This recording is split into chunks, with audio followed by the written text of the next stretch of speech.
Buenos días. Buenos días a todos. Estamos en la materia de textos literarios.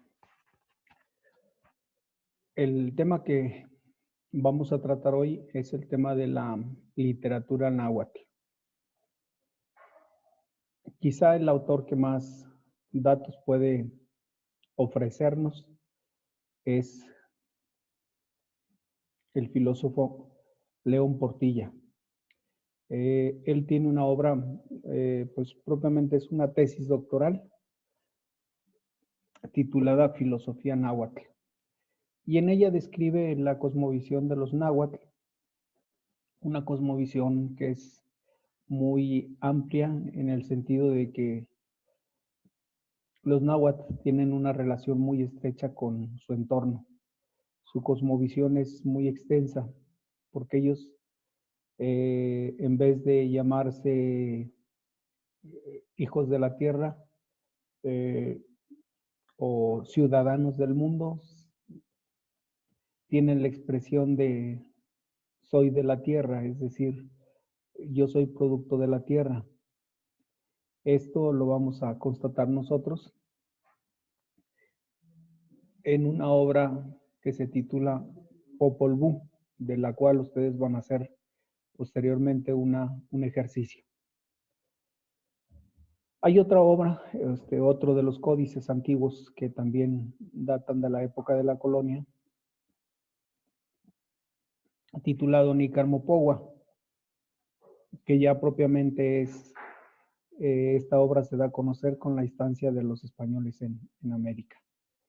Entonces tenemos estas obras para ilustrarnos y adentrarnos un poquito más en la cosmovisión náhuatl. La tarea que ustedes tienen es que qué es la literatura náhuatl, sobre todo qué le caracteriza.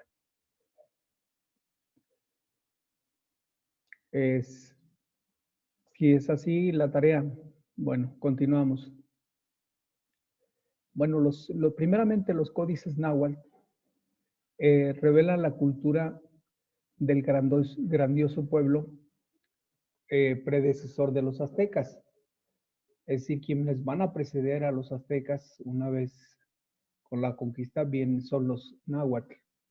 Y estamos hablando del 1220 más o menos hasta 1519, 1520.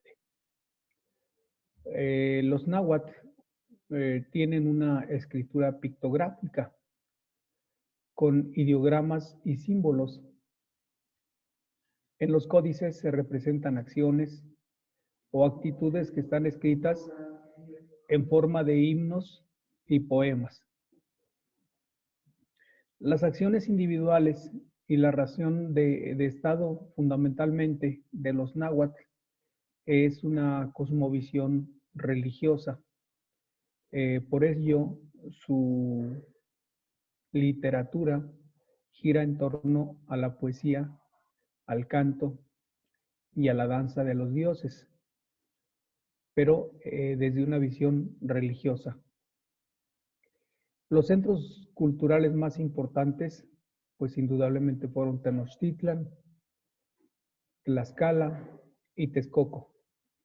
En estos lugares vamos a encontrar centros ceremoniales que, como indicio de la existencia de estos pueblos, y todavía en estas poblaciones más pequeñas, por ejemplo Tlaxcala, mantienen algunas costumbres y las personas del lugar, algunos todavía realizan algunas ceremonias en estos centros que fueron de los náhuatl, haciendo una evocación y sobre todo buscando todavía como mantener la identidad con estos pueblos.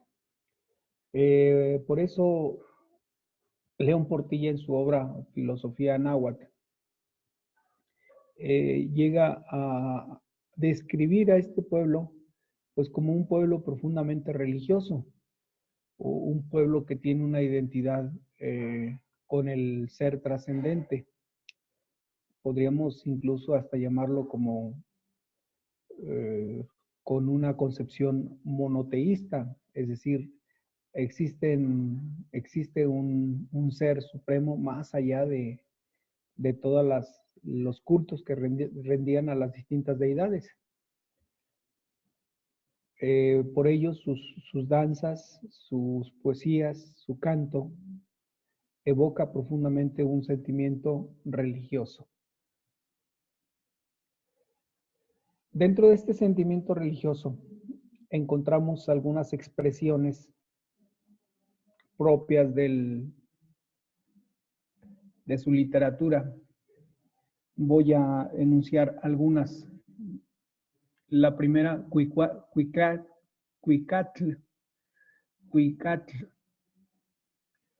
que significa cantos y poemas, o que son en realidad cantos y poemas. Estos cantos eran dedicados a los dioses Teocuicatl o a los guerreros Yoacuicatl o a las flores Xochicuicatl. A la primera, y canto de reflexión filosófica, pues a los antiguos habitantes les interesó mucho la vida, es decir, el canto y el poema, la vida de los guerreros, o sea, cómo se evoca a partir del Teotihuacatl a los guerreros, pero también cántico a las flores y a la primavera. Dentro de esta cosmovisión, cómo ellos abordan pues las estaciones que hoy en día nosotros conocemos y cómo a través del mismo fenómeno ellos se ubican y se ubican dentro de ese contexto. Otra expresión son los tlatoli. Los tlatoli, estamos hablando que eran los hombres de ciencia, que estaba conformado también por los ancianos, y hoy diríamos por los hombres sabios. ¿Quiénes son los hombres sabios? Bueno, pues aquellos que tienen la experiencia y que desde la propia vida, entonces comienzan no a adoctrinar, porque no propiamente no era adoctrinar, sino más bien a enseñar, a guiar, a llevar a la comunidad a una experiencia diferente. O sea, no son como los gobernantes de ahora, que los gobernantes simplemente dan órdenes y dicen que se haga, pero jamás nos enseñan a hacerlo. En este caso, los sacerdotes, en base a su experiencia, pues inducían a través del ejemplo a los discípulos. Por eso esta expresión tlatoli, tlatoli van a quedar plasmados en escritos de los ancianos y que van a tener una relación muy estrecha con ciertas disertaciones sobre la divinidad, cosas antiguas, leyendas, narraciones, destinos y pues lo que era más común, los conjuros. Esto todavía lo podemos ver en algunas comunidades como los conjuros sirven para o los utilizan para curar a personas o bien para hacer daño. Sin embargo, pues debido al escepticismo que vivimos los seres hoy en día o los humanos hoy en día, esto cada día pues tiende a ser propio más de sectores donde hay poca lectura, donde hay poco conocimiento de las cosas. Sin embargo, pues todavía en algunas comunidades se tienen este tipo de prácticas. Para los náhuatl, pues indudablemente va a ser algo cotidiano, parte de su vida. Siguiente característica. ¿Qué hay de la poesía náhuatl? Bueno, podremos decir que dentro de la poesía tenemos la poesía épica. A través de esta poesía nos vamos a dar cuenta cómo los temas que abordan los náhuatl están cargados de mitos, pero mitos sagrados, peregrinaciones, e incluso aquí ubicamos la leyenda sobre Quetzalcóatl y otras deidades. La misma fundación de Tenochtitlan, aquí la encontramos o aquí la ubicamos. El quinto sol, el Teotihuacán.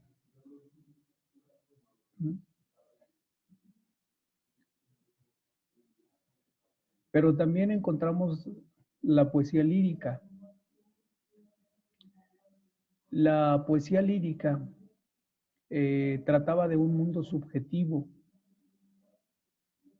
lleno de onomatopeyas, es decir, palabras que se derivan de los sonidos de animales, pero también contienen ciertos disfrazismos, paralelismos, temas simbólicos y mágicos. Es decir, la poesía lírica está cargada de esto, de lo que el pueblo vive, de lo que el pueblo concibe. También destacan poetas de la época como Totoquihuatzin. Hay otro poeta muy famoso de la época, estamos hablando de Nezahualcóyotl. Nezahualcóyotl es traducido como coyote hambriento. Este Nezahualcóyotl hizo una lírica tersa, serena y profundamente filosófica sobre la ausencia y la existencia, la inestabilidad de la vida humana, la vanidad del mundo y la caducidad de las cosas. Es decir, nos ubica en un contexto real e incluso un contexto que hoy podríamos aplicar a nuestra vida cotidiana. Porque nos habla de la esencia. Hoy en día se habla muy poco de la esencia. Hablamos más de la existencia. Hablamos más de la inestabilidad de la vida humana. La vanidad del mundo. La vanidad de nosotros los seres humanos. Pero no hablamos de la caducidad de las cosas. Nosotros no tenemos todavía muy clara la idea de que en un momento determinado podemos terminar nuestra vida. Entonces, pareciera que nuestra vida es eterna. Y él ya les hacía reflexionar en su momento sobre esta realidad.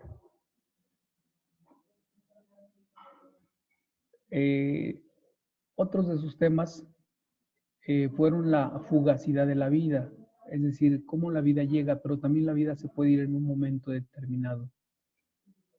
La muerte es esa realidad que puede llegar en todo momento y de la cual a veces no estamos preparados a recibir.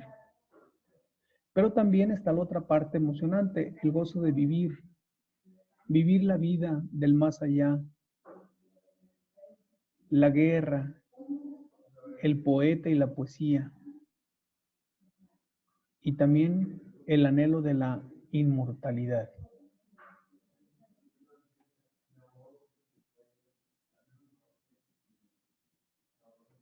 Dentro de estas obras encontramos un paralelismo, es decir, una repetición de un mismo pensamiento en una frase.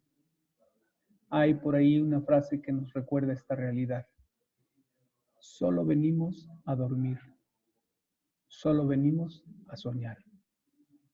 Estamos hablando de la temporalidad de los seres en este mundo o en este planeta.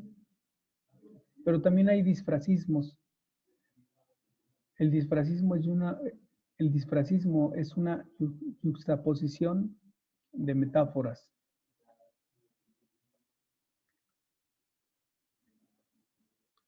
Quetzali, la pluma que escribe, es decir, el poeta que escribe, poeta que el poeta que se inspira.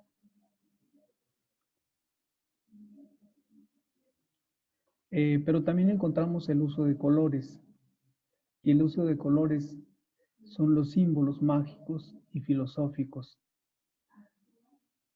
Pero también vamos a encontrar epítetos. Los epítetos vienen siendo las expresiones simbólicas. Por ejemplo, la mariposa. En esta expresión es la diosa, es más bien una evocación a la diosa Itzapapalotl.